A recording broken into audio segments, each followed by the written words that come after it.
Assalamualaikum warahmatullahi wabarakatuh.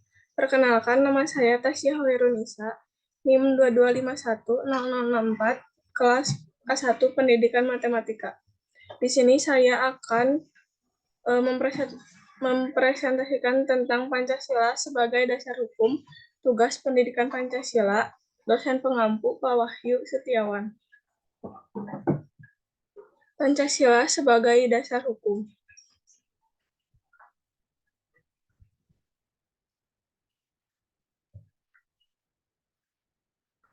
Pancasila sebagai sumber segala hukum.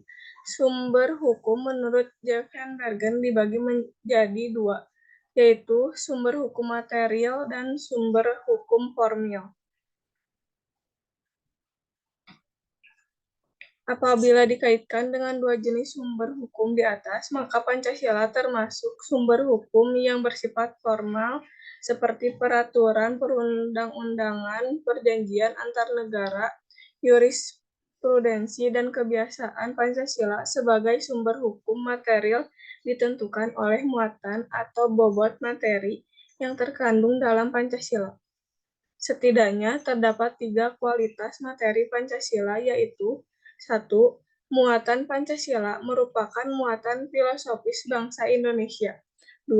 Muatan Pancasila sebagai identitas hukum nasional.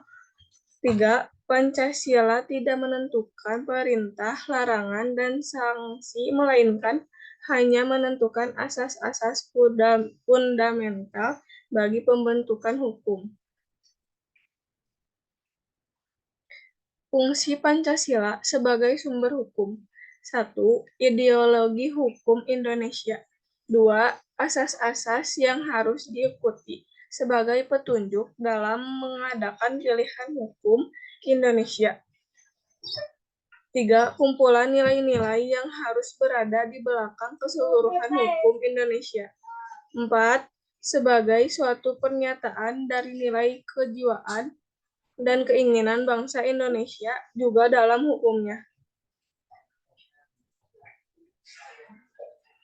Keberadaan Pancasila sebagai sumber dari segala sumber hukum kemudian dipertegas dalam Ketetapan MPR Nomor 3 MPR tahun 2000 tentang sumber hukum dan tata urutan peraturan perundang-undangan. Pasal 1 TAP MPR itu memuat 3 ayat. Ayat pertama, sumber hukum adalah sumber yang dijadikan bahan untuk penyusunan peraturan perundang-undangan. Ayat 2, sumber hukum terdiri dari sumber hukum tertulis dan hukum tidak tertulis. Ayat ketiga, sumber hukum dasar nasional adalah Pancasila sebagaimana tertulis dalam pembukaan Undang-Undang Dasar 1945, yaitu Pancasila.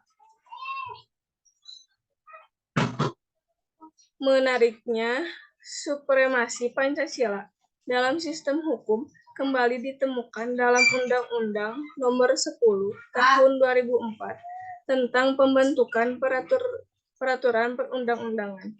Pada pasal 2 Undang-Undang ini disebutkan, Pancasila merupakan sumber segala sumber hukum negara. Undang-undang tersebut kemudian diganti dengan Undang-Undang Nomor 12 Tahun 2011 yang mengatur tentang hal yang serupa.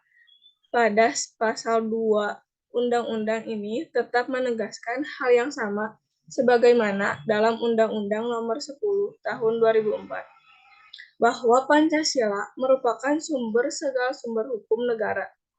Dengan demikian, keberadaan Pancasila kembali menjadi supreme norm dalam sistem hukum negara Indonesia, sehingga Pancasila sebagai suatu pandangan hidup, kesadaran dan cita-cita hukum maupun dan cita-cita moral bangsa terlegitimasi secara yuridis.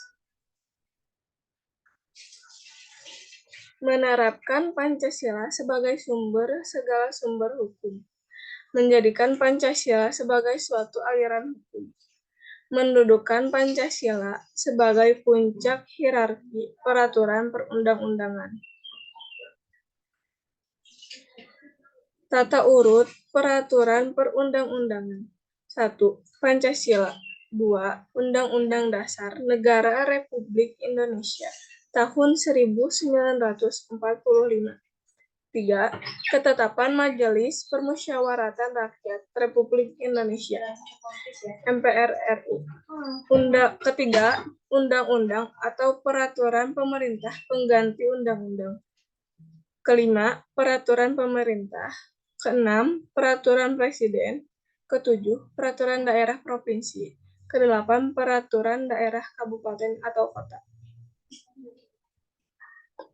Sekian dari saya. Mohon maaf bila banyak kesalahan. Wassalamualaikum warahmatullahi wabarakatuh.